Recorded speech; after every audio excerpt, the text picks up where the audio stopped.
Hi, I'm Claire from Wild Ginger Films, and here are my top 10 summer reads for runners.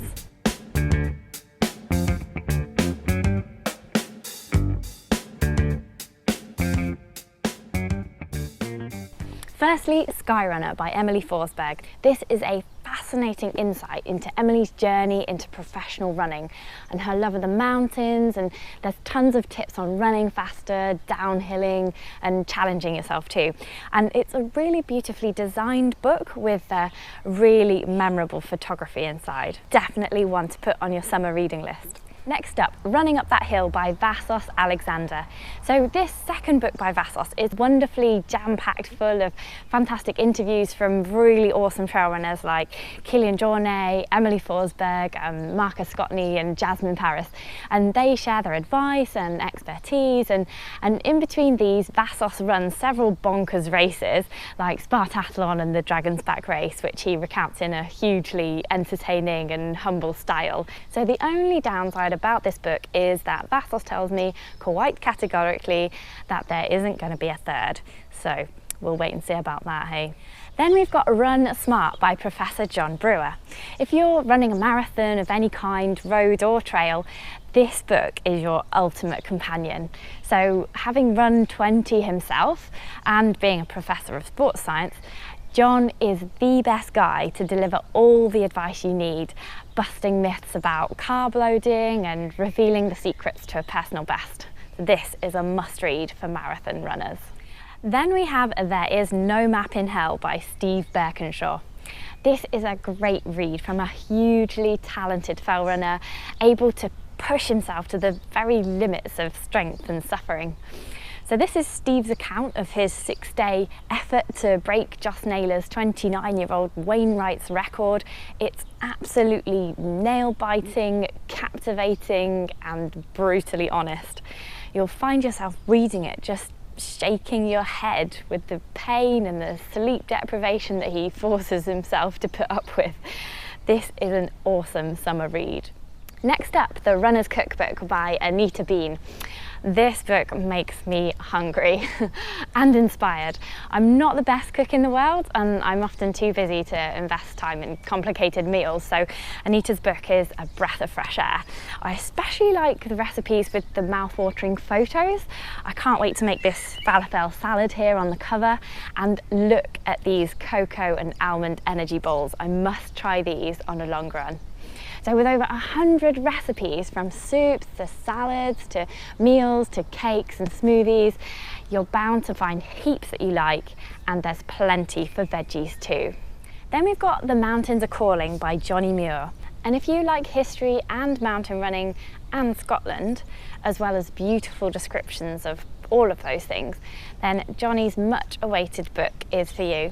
So this is his story of running the 60-mile Ramsey Round, the famous Scottish circuit of 24 mountains, including the UK's highest, Ben Nevis.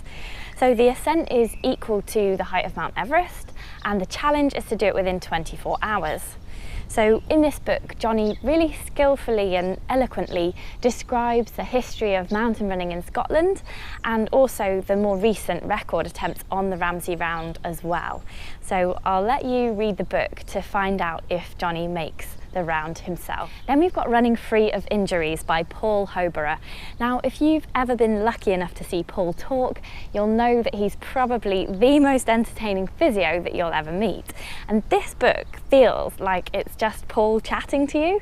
The style is really enjoyable, engaging, and I hear that some people read it all the way through, regardless of whether their injury is in the foot, the ankle, the lower leg, the knee, the hip or the pelvis, which are the 6 areas covered by the book.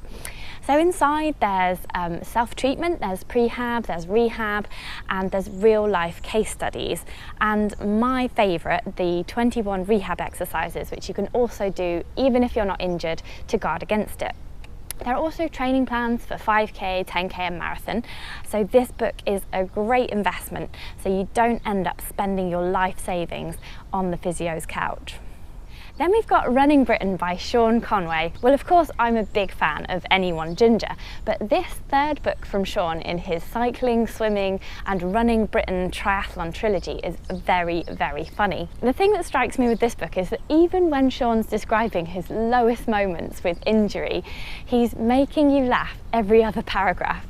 So this is a really honest account of what it's like to be a professional adventurer who decided to run from John O'Groats to Land's End. And ginger or not, it's well worth a read this summer. Then we have Bump, Bike and Baby by Moira O'Sullivan. This book was extremely honest and a very refreshing take on being pregnant and having kids for any sporty or outdoorsy parents. So this is Moira's account of her 2 pregnancies while fitting in defending her Irish adventure racing champion title. So this must not be missed if you're wondering how kids would fit into your life, or if you want to understand how pregnancy and childbirth can actually boost a woman's endurance, and if you've got little ones already, there's some excellent advice in here on keeping up your training around them. So I don't think there's any other book around that's quite like this one. Definitely a must read. Finally, we have North by Scott Jurek. Wow, I've saved this one till last because it is one of my 2018 favourites. It's an account of famously vegan US athlete Scott Jurek's record-breaking run along the Appalachian Trail. So that's a truly jaw-dropping journey of 2,200 miles in 47 days, averaging almost 50 miles a day. And it's quite staggering when you just read how tired he was. He was falling asleep on the trail. He got an excruciating injury really early on, just a few days in. But what's really great about this book is that Jenny, his wife, writes every other chapter or so. So you really get an idea of what it's like to be support crew. That seems equally tough, and also what it's like to watch your beloved husband push himself just to his limits and beyond, really. This book is so well written, it plays out like a film in your head when you turn each page. And so I would say if you only read one book this summer, make it this one. That's North by Scott Jurek.